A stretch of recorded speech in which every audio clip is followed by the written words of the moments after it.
أعوذ بالله من الشيطان الرجيم. بسم الله الرحمن الرحيم.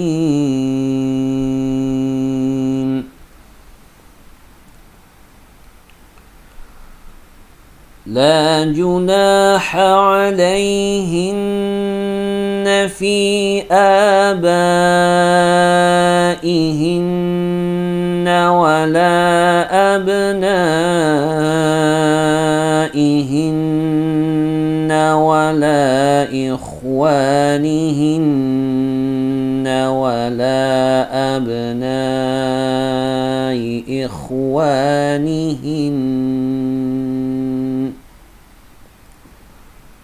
ولا أبناء إخوانهن ولا أبناء أخواتهن ولا نسائهن ولا ما ملكت أيمانهن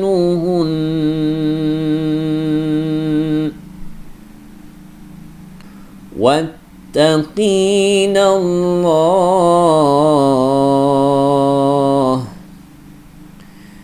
إن الله كان على كل شيء شهيدا. صدق الله العظيم. Sadaqallahul azim wa barakallah bitilawatih. Maha benar Allah yang maha agung, dan semoga Allah memberikan keberkahan kepada pembacanya dan kita semua yang mendengarkannya. Amin. Ayat tadi adalah ayat pertama yang akan kita bahas pada kajian tafsir hari ini, yaitu surat Al-Ahzab ayat 55 sampai dengan surat Al-Ahzab ayat 73. Berarti berakhir tafsir surat Al-Ahzab insyaallah.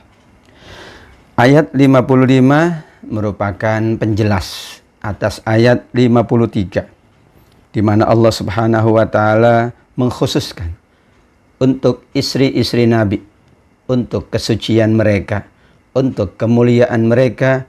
Wa idza sa'altumuhunna mata'an fas'aluhunna min wara'i hijab. Kalau kalian sahabat-sahabat Nabi ada keperluan dengan istri-istri Nabi, maka mereka boleh meminta, tetapi dari balik tabir. Karena masih umum semuanya tanpa terkecuali, maka ayat 55 dikhususkan mereka yang ada hubungan mahram dengan istri-istri Nabi sallallahu alaihi wasallam, sehingga mereka dikecualikan untuk meminta dari balik tabir. La junaha alaihinna fi abaihinna wala abnaihinna wala ikhwanihinna wala abnai ikhwanihinna wala abnai akhawatihinna wala nisaihinna wala ma malakat aimanuhun. Tidak ada dosa bagi istri-istri Nabi untuk berjumpa langsung tanpa tabir, yaitu dengan ayah-ayah mereka, dengan anak-anak laki-laki mereka, saudara laki-laki mereka, anak laki-laki dari saudara laki-laki mereka, anak laki-laki dari saudara mereka yang perempuan yang beriman, dan hamba sahaya yang mereka miliki. Begitulah pandangan para ulama tentang surat Al-Ahzab ayat 55. Ayat 56 adalah merupakan ayat yang membahas tentang keagungan, kemuliaan, dan ketinggian derajat Nabi Muhammad sallallahu alaihi wasallam. Dikatakan oleh Syekh As-Sa'di rahimahullah, hadhil ayah tadullu ala karamin nabi, tadullu ala uluwi manzilatin nabi wa darajatih. Sungguh ayat ini menunjukkan ketinggian kedudukan nabi, kemuliaannya dan derajatnya di sisi Allah. Bagaimana tidak?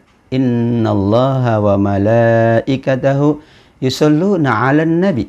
Ya ayyuhalladzina amanu sallu 'alaihi wa sallimu taslima.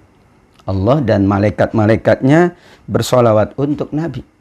Untuk itu, semua orang beriman, umat Nabi diperintah oleh Allah. Bersolawatlah kalian untuk nabimu dan ucapkanlah salam penghormatan kepada Nabi sallallahu alaihi wasallam. Salawat Allah artinya adalah pujian Allah, dan Allah memuji di depan malaikat-malaikatnya yang mulia. Sedangkan salawatnya malaikat adalah penghormatan malaikat kepada Nabi, sekaligus juga mereka mendoakan Nabi Muhammad sallallahu alaihi wasallam. Sedangkan salawat dari kita umatnya ditambah dengan salam kita kepada Nabi adalah doa untuk baginda Nabi sallallahu alaihi wasallam.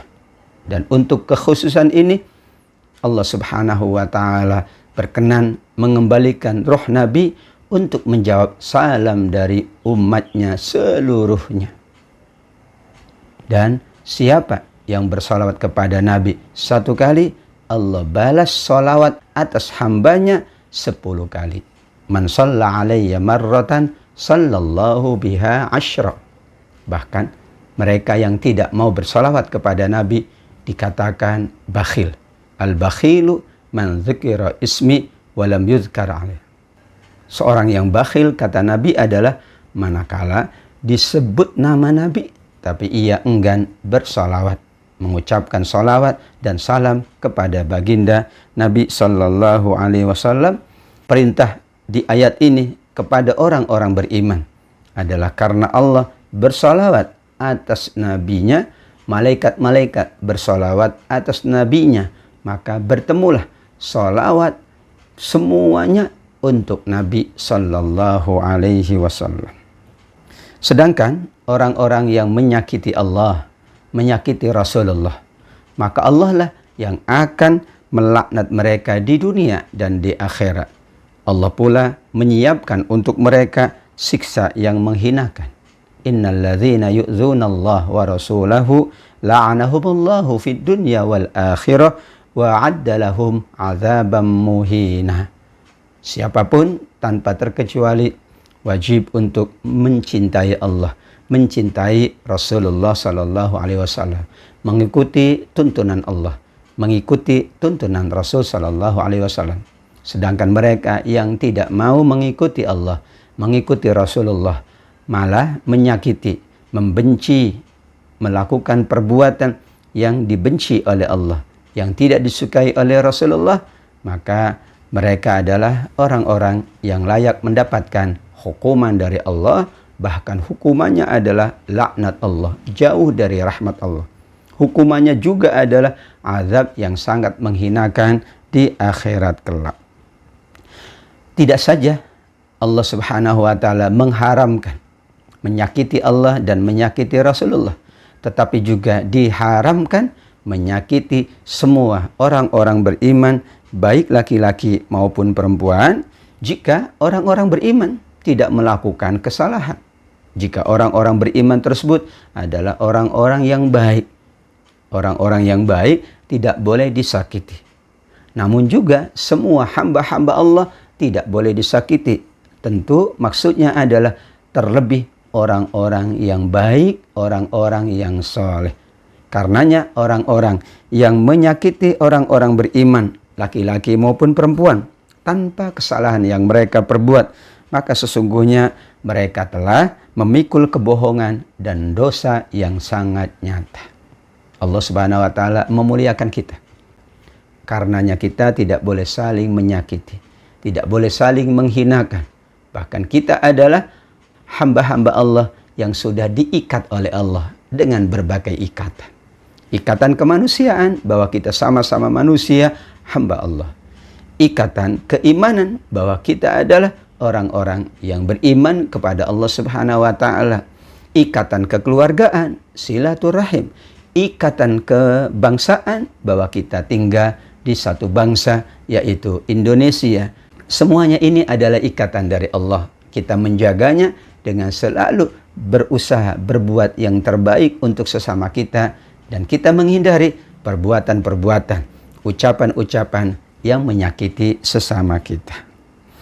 Ayat 59 adalah perintah Allah Subhanahu wa taala kepada Nabi agar Nabi menyampaikan kepada istri-istrinya, menyampaikan kepada semua anak-anak perempuannya, juga kepada semua istri orang-orang yang beriman. Imam Ibnu Katsir mengatakan ayat ini adalah merupakan penjelas dari surat An-Nur ayat 31, di mana Allah mengingatkan kepada seluruh kaum wanita, waliyadribna bikhumurihinna ala juyubihinna, dan hendaklah mereka menutupkan kain kerudungnya hingga ke dada, agar mereka dimuliakan oleh Allah, disucikan oleh Allah, dan mereka tidak diganggu oleh orang-orang yang di dalam hatinya ada penyakit, orang-orang yang kerap mencari kesempatan dalam kesempitan, mereka yang banyak memperturutkan nafsu kepada kaum wanita. Allah memuliakan kaum wanita dengan menutup tubuh mereka. Sesungguhnya menutup tubuh adalah bentuk kemuliaan. Menutup tubuh adalah untuk kebaikan mereka, demikian juga menutup tubuh adalah untuk kebaikan orang yang lain. Sehingga perintah Allah ini dikatakan adalah takrim lin nisa, kemuliaan, penghormatan Allah kepada kaum wanita kita, kepada anak-anak perempuan kita, kepada saudara-saudara perempuan kita, kepada istri-istri kita, kepada ibu-ibu kita, kepada seluruh kaum wanita. Ya ayyuhan nabiyyu kulli azwajika wa banatika wa nisa'il mu'minin yudlina 'alaihinna min jalabibihinna. Wahai Nabi, katakanlah kepada istri-istrimu, kepada anak-anak perempuanmu, kepada istri-istri orang beriman, hendaklah mereka semua mengulurkan jilbabnya ke seluruh tubuh mereka. Yang demikian itu adalah supaya mereka lebih mudah untuk dikenal, dan karena itu mereka tidak akan diganggu, dan Allah Maha Pengampun lagi Maha Penyayang. Alasan ini adalah alasan di masa awal Allah perintahkan jilbab, perintahkan kaum wanita untuk berhijab, yaitu menutup seluruh tubuhnya kecuali wajah dan telapak tangannya. Demikian juga hendaklah jilbabnya, hijabnya menutup hingga ke dada mereka. Alasan saat itu adalah illah hukumnya, alasan hukumnya agar mereka mudah dikenal. Karena orang-orang yang ingin mengganggu kaum wanita, mereka melihat siapa yang diganggu. Kalau pakaiannya rapi, pakaiannya bagus, pakaiannya menutup aurat, maka mereka tidak berani mengganggu. Namun sebaliknya, kalau pakaiannya mengundang syahwat, maka mereka berani mengganggunya. Allah Subhanahu wa taala menyebutkan agar mereka mudah dikenal, yaitu dibedakan antara wanita-wanita yang baik-baik dengan wanita-wanita yang tidak baik. Semua kaum wanita diperintah oleh Allah untuk menutup aurat mereka, menghulurkan jilbab mereka hingga ke dada, demi kemuliaan wanita-wanita kita, untuk menjadikan wanita-wanita kita adalah wanita-wanita yang layak untuk dihormati, dimuliakan, dibanggakan oleh semua orang-orang yang beriman, insya Allah. Karenanya ayat 60 berbicara tentang orang-orang munafik yang hatinya ada penyakit. Mereka biasa mengganggu wanita-wanita yang beriman berdasarkan tampilan pakaiannya. Sesungguhnya jika tidak berhenti orang-orang munafik dan orang-orang yang berpenyakit di dalam hatinya dan orang-orang yang gemar menyebarkan berita bohong di Madinah dari menyakiti wanita-wanita, menyakiti kaum perempuan, karenanya di ayat 60 Allah mewanti-wanti orang-orang munafik, orang-orang yang ada penyakit di dalam hatinya, yang biasa mengganggu kaum perempuan di Madinah, yang suka menyakiti kaum perempuan di Madinah. Kalau mereka orang-orang munafik dan yang ada penyakit di dalam hatinya tidak mau menghentikan perbuatan buruk mereka, tidak mau menghentikan penyebaran berita bohong terhadap wanita-wanita yang beriman, niscaya kami perintahkan Nabi Muhammad untuk memerangi mereka dan mereka tidak akan tinggal melainkan sebentar bersama Nabi di Madinah menjadi tetangga Nabi Shallallahu Alaihi Wasallam. Ungkapan ini menunjukkan beratnya dan besarnya hukuman orang-orang yang mengganggu wanita-wanita, yang mengganggu kaum perempuan yang dimuliakan oleh Allah. Ditambah di ayat 61, mereka pula dalam keadaan dilaknat oleh Allah. Di mana saja mereka dijumpai, mereka akan dihinakan oleh Allah. Mereka bisa jadi akan diperangi karena mereka suka mengganggu, menyakiti, menyebar berita bohong tentang kaum wanita Madinah yang dimuliakan oleh Allah. Begitulah sunnah Allah Subhanahu wa ta'ala, sunnatullah yang berlaku terhadap orang-orang sebelum kita. Sekali-kali kata Allah, kamu tidak akan mendapati perubahan pada sunnatullah. Sunnatullah itu ketetapan Allah, ketentuan Allah, takdir Allah yang pasti berlaku kepada siapapun, yang pasti berlaku di dalam kehidupan ini, dan semua yang Allah tetapkan untuk masa lalu adalah Allah tetapkan untuk masa kini dan untuk yang akan datang, dan tidak akan pernah ada perubahan pada sunnatullah. Orang yang baik akan diberi balasan yang baik oleh Allah. Orang yang berbuat jahat akan mendapatkan hukuman dari Allah Subhanahu wa ta'ala. Orang yang beribadah mendapatkan balasan kebaikan yang berlipat ganda. Mereka yang tidak mau beribadah, tidak mau menunaikan kewajiban, akan mendapatkan hukuman yang berat dari Allah Subhanahu wa ta'ala. Inilah sunnatullah. Dan sunnatullah adalah ketetapan Allah yang akan Allah berlakukan dalam kehidupan ini. Ayat 63, pertanyaan orang-orang musyrik kepada Nabi tentang kiamat. Kata para ulama, salah satu cara orang-orang musyrik menghina Nabi, menyakiti Nabi adalah dengan bertanya tentang kiamat. Karena pasti Nabi tidak mampu menjawabnya. Tentang kiamat adalah rahasia Allah. Tidak ada yang tahu kapan terjadinya, tidak ada yang tahu bagaimana terjadinya. Namun Allah Subhanahu wa ta'ala menyampaikan tanda-tandanya saja.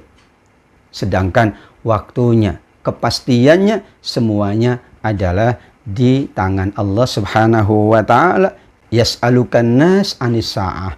Manusia banyak yang bertanya kepada Nabi tentang hari kiamat. Manusia yang dimaksud di sini adalah orang-orang musyrik Mekah. Maka katakanlah jika mereka bertanya kepadamu, wahai Muhammad, innama ilmuha indallah. Sesungguhnya ilmu kepastiannya, ilmu yang hakiki adalah di sisi Allah tentang hari kiamat. Dan tahukah kamu wahai Muhammad, boleh jadi hari kiamat itu sudah sangat dekat waktunya. La'alla sa'ata takunu qariba. Allah selalu menyebut bahwa kiamat itu sudah dekat. Dari mulai diturunkannya Al-Quran, Allah sampaikan kepada Nabi, kiamat itu sudah dekat. Kedekatan di sini adalah kedekatan yang menunjukkan kepastian. Tidak ada keraguan. Kedekatan yang menunjukkan keyakinan. Sesuatu yang pasti terjadi dikatakan dekat, meskipun jeda waktunya sangat panjang. Meskipun waktunya masih berkelanjutan. Namun kalau Allah mengatakan dekat, berarti satu kepastian. Tidak bisa diragukan lagi bahwa kiamat akan datang, kiamat akan terjadi. Karena itu juga menjadi sunnatullah, ketentuan dan ketetapan Allah, di mana Allah sebutkan di ayat 62 sebelumnya. Dan mereka yang tidak mau beriman kepada Allah, tidak mau patuh kepada Allah, maka Allah akan menghukum mereka, melaknat mereka, dan mereka disediakan pula oleh Allah api yang menyala-nyala di dalam neraka sa'ir. Innallaha la'anal kafirin wa a'adda lahum sa'ira. Kalau mereka tidak sempat bertobat, sepanjang hidupnya mereka tidak beriman kepada Allah, terus-menerus melakukan kejahatan dan keburukan, maka itulah Allah Subhanahu wa ta'ala menyampaikan hukumannya kepada mereka agar mereka segera bertobat. Mereka menyadari diri dan menyesal atas kesalahan dan dosa-dosa yang mereka lakukan. Karena ketika mereka tidak mau beriman, terus-menerus dalam kejahatan, dan tidak sempat bertobat hingga kematiannya, maka Allah katakan mereka pula kekal di dalam neraka selama-lamanya. Tidak akan pernah mereka mendapatkan perlindungan atau pertolongan. Tidak ada yang dapat memberikan perlindungan kepada mereka siapapun, dan tidak ada yang dapat menolong mereka siapapun, karena penolong dan pelindung pada hari kiamat adalah Allah Subhanahu wa Ta'ala. Dan Allah berkenan menolong berdasarkan amal perbuatan kita. Jika amal perbuatan kita baik, Allah akan memberikan pertolongannya, yaitu amal-amal kita yang akan menolong. Seperti majelis Al-Quran ini, Al-Quran yang kita baca, yang kita tadaburi, yang kita hafal, yang kita sampaikan, yang kita ajarkan, yang kita amalkan, itulah penolong-penolong kita di yaumil qiyamah kelak, syafaat-syafaat kita di yaumil qiyamah kelak. Amin ya rabbal alamin. Keadaan hari kiamat adalah keadaan yang sangat berat, khususnya mereka yang sedang dihukum oleh Allah, diazab oleh Allah di dalam neraka. Yauma tuqallabu wujuhuhum finnar yaqulun ya laitana ata'na Allah wa ata'na ar-rasul. Ayat 66 menggambarkan bagaimana mereka menyesal kelak. Mereka bahkan memohon kepada Allah agar mereka dikembalikan ke dunia untuk menjalankan ketaatan kepada Allah, menjalankan ketaatan kepada Rasulullah. Pada hari itu, kata Allah, muka mereka dibolak-balikan di dalam neraka, dihukum di dalam neraka. Saat itulah mereka akan berkata, alangkah baiknya seandainya kami dahulu di dunia mentaati Allah, mentaati Rasulullah. Dan mereka akan berargumentasi, mencari-cari alasan. Namun tidak ada alasan, melainkan karena mereka tidak mau mematuhi Allah, mematuhi Rasulullah. Mereka akan berkata, mencari alasan agar mereka tidak dihukum oleh Allah. Mereka mengatakan, ya Tuhan kami menjadi seperti ini karena mereka. Kami tidak taat kepadamu karena mereka. Maka hukumlah mereka 2 kali lipat. Setiap manusia akan dihukum sesuai dengan perbuatannya.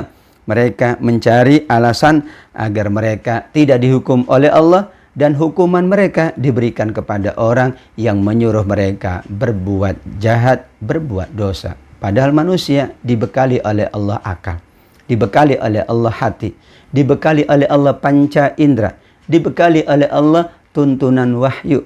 Sehingga manusia manakala berbuat baik, itulah dengan kesadarannya. Manakala berbuat jahat, itulah pilihannya. Bukankah Allah Subhanahu wa Ta'ala telah menyampaikan kepada kita semuanya, wa hadainahun najdain. Manusia diberikan oleh Allah 2 pilihan petunjuk. Petunjuk agar mereka mendapatkan kebaikan dari Allah dengan ketaatan dan kesolehan mereka, atau mereka memilih jalan untuk bermaksiat kepada Allah Subhanahu wa Ta'ala. Fa'alhamaha fujuraha wa taqwaha. Sungguh Allah telah mengilhamkan kepada diri manusia, yaitu jalan-jalan keburukan, jalan-jalan dosa dan kemaksiatan, atau jalan-jalan ketakwaan. Sehingga manusialah yang memilih itu, yang memilih jalan kemaksiatan, jalan keburukan. Mereka mendapatkan sesuai dengan amalnya. Yang mengikuti dan menempuh jalan ketakwaan, mereka akan mendapatkan kemuliaan. Mereka pula mengatakan, ya Tuhan kami, timpakanlah kepada mereka azab 2 kali lipat, dan kutuklah mereka dengan kutukan yang besar. Para ulama mengatakan bahwa betul ada yang dinamakan dengan tambahan dosa atau tambahan hukuman. Seorang yang mengajak perbuatan dosa, maka ia mendapatkan perbuatan dosanya dan perbuatan dosa dari orang yang dia perintahkan. Namun tetap saja masing-masing akan bertanggung jawab dengan amalnya masing-masing, melainkan ia mengajak, menyuruh orang lain bermaksiat, di samping kemaksiatannya, maka mendapatkanlah ia tambahan dosa dari Allah Subhanahu wa Ta'ala.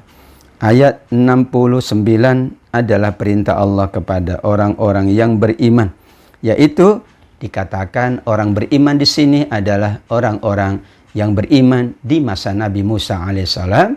Meskipun ada yang mengatakan Yang dimaksud orang-orang beriman di ayat 69 adalah semua orang-orang yang beriman. Siapapun, ya ayyuhalladzina amanu, jika kalian orang-orang beriman, janganlah kalian menjadi seperti orang-orang yang menyakiti Nabi Musa. Dahulu Bani Israel menyakiti Nabi Musa alaihissalam, menyakiti dengan ucapan, menyakiti dengan perbuatan. Mereka selalu ingkar kepada Nabi Musa alaihissalam. Maka Allah membersihkan Nabi Musa dari tuduhan-tuduhan yang mereka perkatakan. Dan sungguh Nabi Musa adalah seseorang yang mendapatkan kedudukan terhormat di sisi Allah Subhanahu wa Ta'ala. Beliau adalah salah seorang dari Nabi Allah.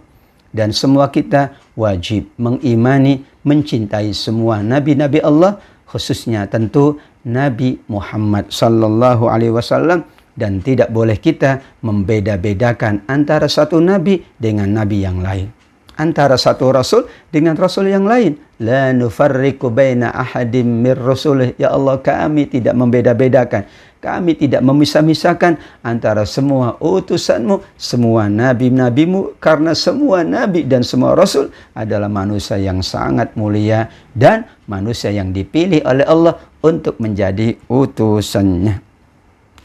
Orang-orang beriman pula diperintah oleh Allah di ayat 70 agar selalu bertakwa kepada Allah dan selalu mengatakan perkataan yang benar. Ya ayyuhalladzina amanu taqullaha wa qulu qawlan sadidah. Perkataan yang benar artinya adalah perkataan yang sesuai dengan Allah, yang sesuai dengan Rasulullah. Perkataan yang berdasarkan kepada kalamullah dan sunnah Rasulullah sallallahu alaihi wasallam. Perkataan yang benar adalah perkataan yang sesuai dengan nilai-nilai tuntunan Allah, nilai-nilai dari sunnah Rasulullah sallallahu alaihi wasallam. Meskipun itu ijtihad manusia, tetap saja dikatakan perkataan yang benar. Karena ijtihad manusia juga berdasarkan kepada apa yang dikatakan oleh Allah, apa yang disabdakan oleh Nabi sallallahu alaihi wasallam, dan manusia dituntun oleh Nabi. Jika mereka tidak dapat mengatakan yang baik, mengatakan yang benar, lebih baik diam. Man kana yu'minu billah wal yawmil akhir falyakul khairan aw liyasmut. Jika ia beriman kepada Allah dan beriman kepada hari akhir, hendaklah dia mengatakan yang baik-baik saja. Jika tidak mampu mengatakan yang baik, mengatakan yang benar, hendaklah diam. Bahkan di ayat ini dikatakan qaulan sadida, yaitu ucapan yang benar, ucapan yang sesuai, ucapan yang tepat. Karena betapa banyak ucapan yang menyakiti manusia, menyakiti Allah, menyakiti Rasulullah. Betapa banyak ucapan yang menjadi pemberat hukuman seseorang di hari kiamat. Nabi mengingatkan, seseorang aku jamin surganya manakala ia mampu menjaga lisannya dan menjaga kemaluannya. Siapa yang mampu menjaga lisannya, siapa yang mampu menjaga kehormatannya, menjaga kemaluannya, maka aku jaminkan untuknya surga Allah Subhanahu wa Ta'ala. Mereka yang selalu bertakwa kepada Allah, selalu mengatakan yang benar-benar saja, yang baik-baik saja. Ayat 71 adalah balasannya.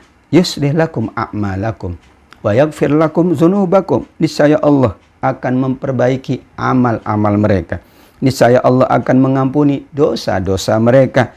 Dan ini dua keutamaan bagi orang yang selalu berusaha menjalankan ketaatan, menjalankan ketakwaan, berusaha untuk menjaga lisannya, hanya mengatakan yang baik dan benar, maka Allah akan memperbaiki amal-amal mereka. Dikatakan ayat ini bagi para pendakwah, bagi para guru, bagi para pembimbing kita, bagi para orang tua kita yang mengajarkan, yang selalu menasehati, menyampaikan kebaikan-kebaikan. Kalau mereka selalu berusaha bertakwa dan menyampaikan kebaikan saja, maka mereka akan diperbaiki amal-amal mereka. Mereka selalu meningkat amalnya, meningkat kebaikannya, karena lisan yang mereka ucapkan adalah lisan yang akan memotivasi mereka untuk berbuat baik, untuk berbuat yang diridhoi oleh Allah, sesuai dengan ucapan-ucapan mereka, sesuai dengan nasihat-nasihat mereka, sesuai dengan perintah-perintah mereka.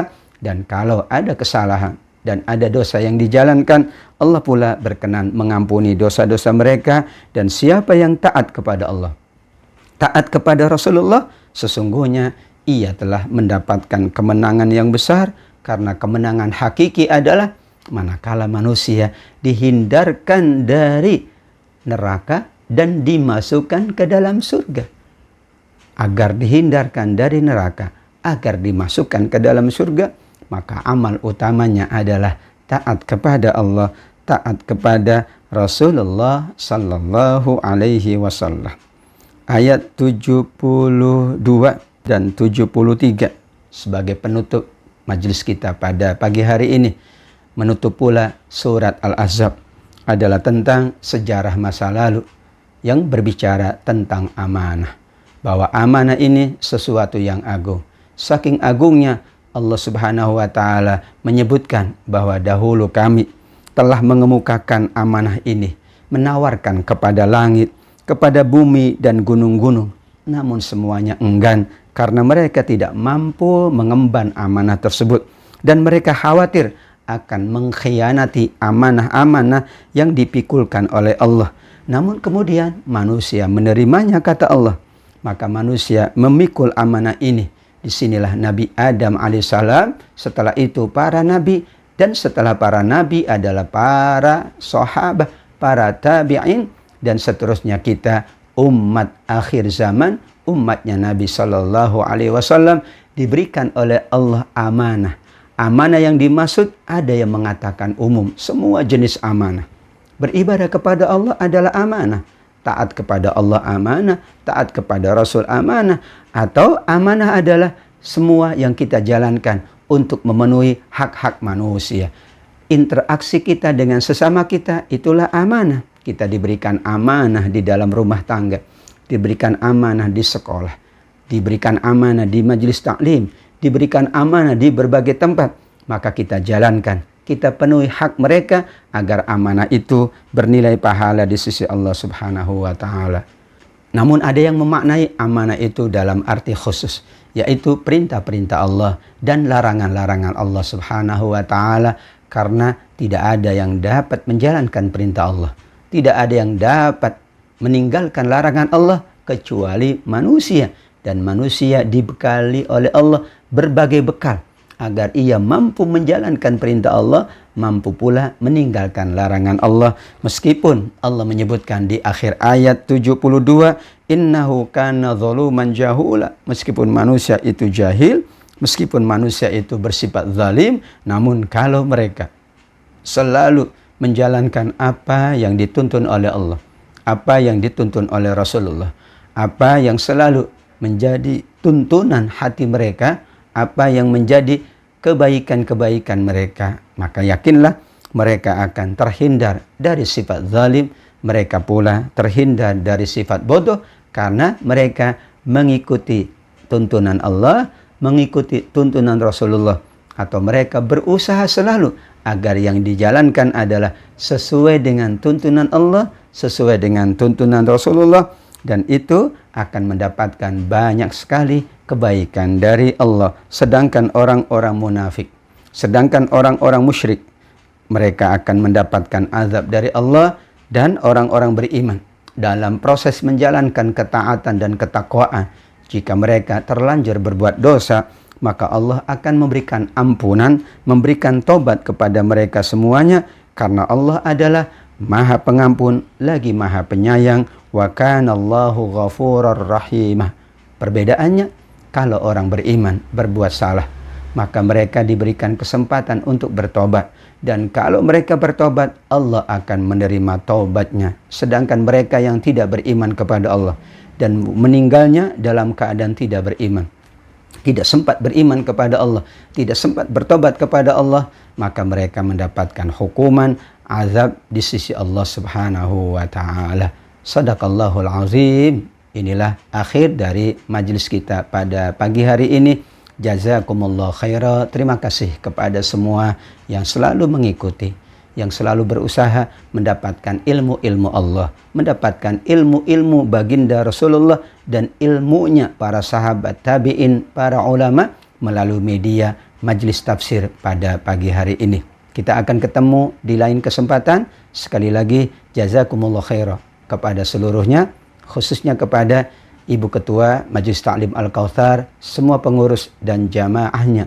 Mudah-mudahan senantiasa sehat walafiat, diberikan kemudahan oleh Allah, diberikan pertolongan oleh Allah, dijaga oleh Allah, dan selalu mampu menjalankan kebaikan-kebaikan di sisi Allah. Dan kelak kita akan dipertemukan semuanya di dalam surga Allah Subhanahu wa Ta'ala. Amin ya rabbal alamin. Walafu minkum. Wassalamualaikum warahmatullahi wabarakatuh.